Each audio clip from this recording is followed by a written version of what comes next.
Elhamdülillah, elhamdülillah, elhamdülillahillezî hedâna. Ağırlık bakımından en büyük sözü söylüyordu. Bütün cihana bedel.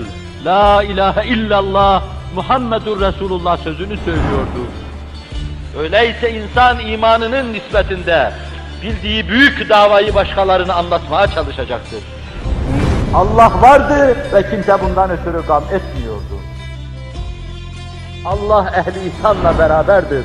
Onu görüyor gibi ona kul olup ondan dönmeyenlerle beraberdir.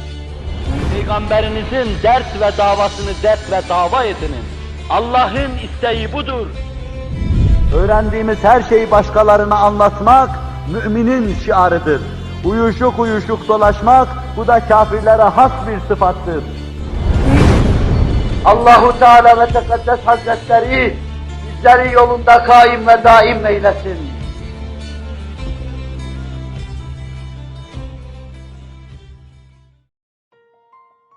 Muhterem Müslümanlar, Kur'an-ı Mucizül Beyan'ın bir mümin anlatış, mümin stili, ifade edişi vardır. Mümini ele alır, bir kısım vasıflarıyla, bir kısım üstün taraflarıyla bir mümin stili bize takdim eder. Bunu insanlara mürşit ve muallim olarak, örnek olarak, cemaatleri sevk edici, lider olarak gösterir.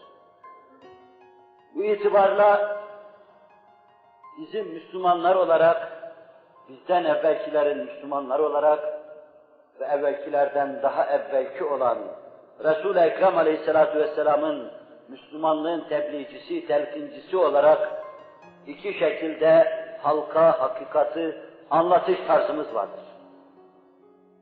Bir, anlatmamız gereken meseleleri en güzel şekilde beller anlatırız. Bu mevzuda her türlü maliki iktiham ederiz. Kandan irinden deryaları geçer, dikenli tarlalar üzerinde uçar, akla hayale gelmedik meşakkatlere maruz kalırız. İnandığımızdan ötürü, her hadiseyle kendisini bize hissettiren Allah'a bağlı olduğumuzdan ötürü anlatırız. Dilimizi kullanırız, kafamızı kullanırız, hissiyatımızı kullanır, anlatmaya çalışırız. Anlatmanın en canlı, en verimli, en tesirli yolu da eğer dile denk gelirse, dile muhazi olursa haldir. Halle Allah'ı anlatma, hal ile Kur'an'a tercüman olma, hal ile Hz. Muhammed Aleyhisselatü Vesselam'a aynı olma. Hal üzerinde Kur'an çok durur. Kur'an'ın cemaati öteden beri ikiye ayrılmıştır. Kal ehli, hal ehli. Güzel hutbeler irad eden, büyük büyük tumturaklı fikirler, tumturaklı laflarla ortaya koyan kal ehli. Fakat hal ehli daima onu gölgede bırakmış, daima parlaklığıyla ortaya çıkmıştır. Kim ihlaslı ise, kim samimi ise, kim Hakk'a bütün hissiyatıyla müteveccih ise, Cenab-ı Hak gönüller ona müteveccih kılmış. Onun içindir ki, gönüllerin Kur'an-ı Mucizül Beyan'a karşı heyecan duyması, İmanın mevce mevce gönüllerde gelişmesi, kal ehlinden ziyade hal ehlinin işidir. Kur'an müminler, ayat-ı beyinat kendilerine okunduğu zaman tüyleri diken diken olur. Kur'an tilavet edildiği zaman imanları ziyadeleşir. İmanın ziyadesi nispetinde Allah'a tevekkül olurlar derken mümin biçimini anlatıyor. Kur'an müminlerin Allah mevzunda tereddüt ve şüpheleri yoktur. Mallarıyla, canlarıyla Allah yolunda cihad ederler derken mümin biçimini anlatıyor. Kur'an Allah'ın salih kulları, Allah'ın ibadı, lağviyat ve menhiyat yanından geçerken vakur, ağırbaşlı, azametli geçerler derken mümin biçimini, mümin stilini anlatıyor. Örnek bir stil ortaya koyuyor. Halkı celp ve cezbedecek. Alabildiğine vakur, Allah'a inanmanın ağırlığı üzerinde bulunuyor. Bu mümin stilini anlatıyor. Farfaracı, yaygaracı, bağırıp çağıran, laflarıyla mesele yapacağını sanan, halinde Allah'a imanın eseri olmayan insanlar ne kadar parlak fikirler ortaya sürerlerse sürsünler, daima yalnız, yapayalnız bir dolmuşu dolduracak cemaata sahip olamayacaklardır. Resulullah sallallahu aleyhi ve sellem hali kali evlendiren, hal ve kal izdivacını yapan, nikahını Allah'a kıydıran, zamanın, mekanın yekta tevhidçisi, her şeyi birleştiren, bire irca eden nadide insanıdır. O haliyle kalı cem etmiştir. Söz söylediği zaman adeta halk aramızda bu meseleyi azametine uygun anlatırken akan sular dahi dururdu sözüyle anlatırlar. O konuşurken akan sular dahi dururdu. Ama onun hali sözlerinden daha canlı, daha müessir, daha tatlıydı. İşte küçük bir misalle bunu arz etmeye çalışacağım. Medine'ye teşrif ettiğinde yığın yığın insan onu görmeye koşuyordu. Herkes insanları arkasından sürükleyip götüren, evladı iyali terk ettiren, kadınları dul, evlatları yetim bırakan bu adam kimdir onu görmeye koşuyorlardı. Dağ taş onu görmeye koşuyordu. Koşmaları gerekirdi, koşuyorlardı. Olsaydı da biz de koşsaydık. Çocuklar seniye-i vedada onu alkışlarla karşılıyor, bize seniye-i vedadan bir ay doğdu diyorlardı.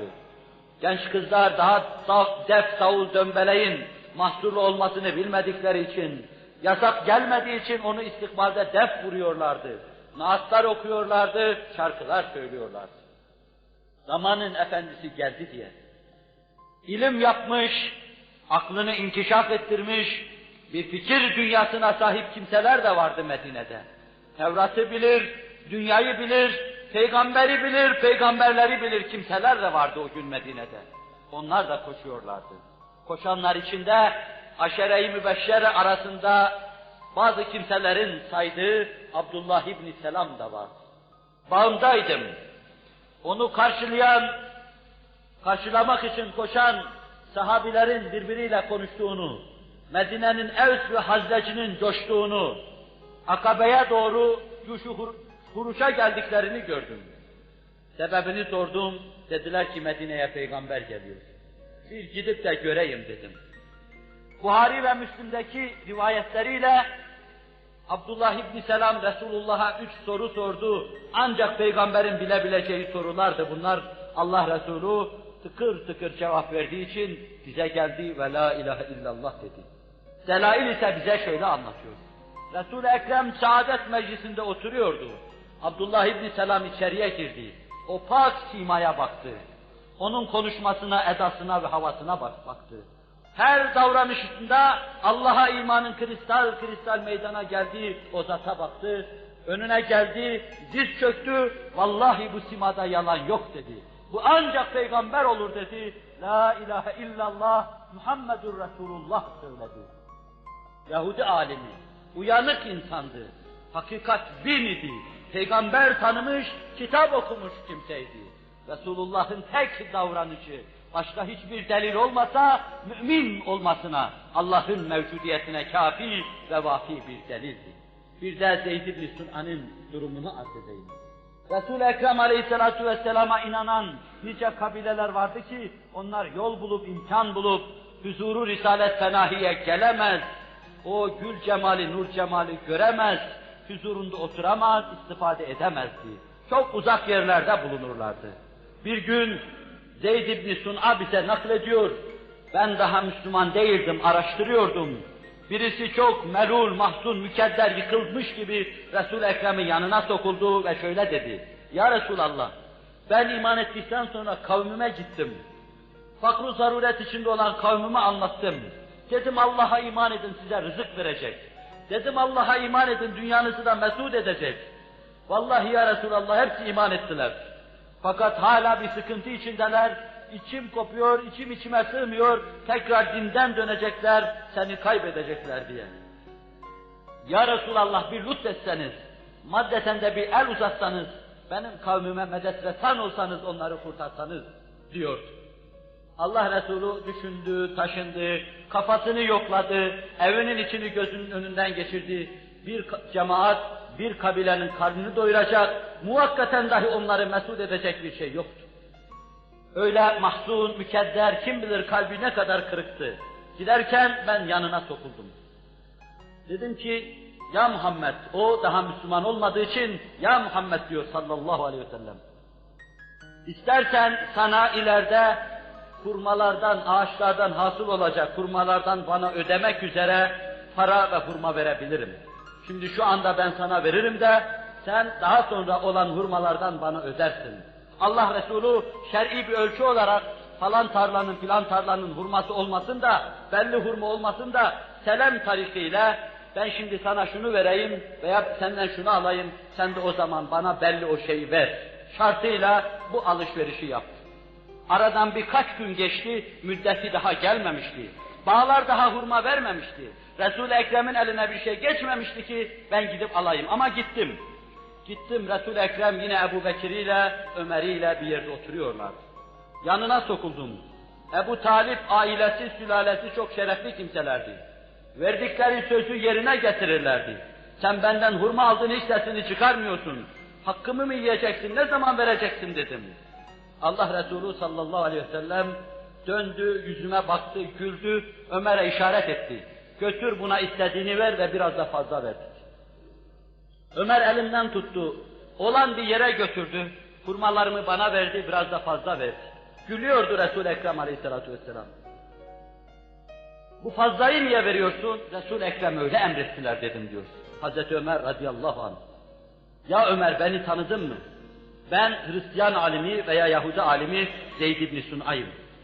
Tanıdım dedi. Resul-i Ekrem'e karşı o küstahlığı, o terbiyesizliği niye yaptın? Ben vallahi eski peygamberlerin kitaplarında ahir zaman peygamberine ait bütün vasıfları onda gördüm. Yalnız bir şeyi bulamamıştım. Onun hilmi cehline galebe çalacak. Şahsi namına öfkelenmeyecek. Dünyayı başına kıyamet yapsa koparsalar şahsı adına kızmayacak. İşte bunu göremediğim için bunu öğrenmek istiyordum. Benim bütün küstahlığıma rağmen o tebessüm etmesi, git biraz daha fazla ver demesi, belli ki o kitaplarda anlatılan hilmi, halimliği, sabrı, tahammülü, cehline, öfkesine galebe çalan nadide peygamber budur. Ve geldi Hazreti Ömer'le beraber huzuru Risalet Fenahi'ye oturdu.